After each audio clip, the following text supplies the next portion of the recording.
Nagsorry sa LTO ang negosyante at content creator na si Josh Mojica kasunod ng kanyang EDSA viral video. Pero sana raw ay babawan lang ang parusa sa kanya bilang first-time offender. Nasa frontline ng balita niyan si Laila Pangilinan. Humarap sa Land Transportation Office ang negosyante at content creator na si Josh Mojica. Nag-viral si Mojica kamakailan matapos videohan ang sarili habang nagmamaneho ng luxury car sa EDSA.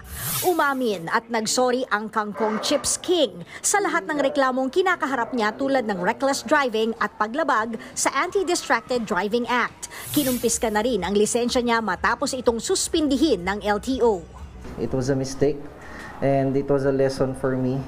Kahit na may mga bagay na alam mo yun, you're just really proud of to show off to the internet, and of course, you want to inspire the youth. Doing that, medyo nakakalimutan na may mga na-violate tayo.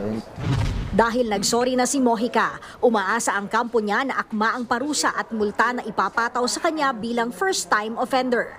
In the show cause order, there are words that are seen such as suspension and revocation of license.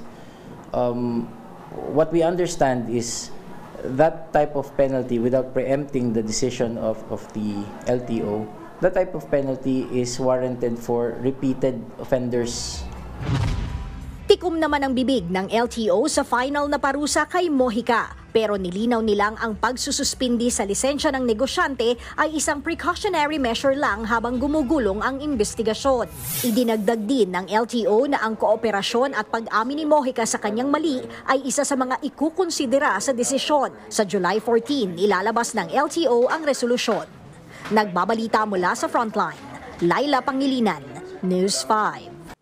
Mga kapatid, Mean Los Baños po, huwag magpahuli sa mga balita at impormasyong dapat ninyong malaman.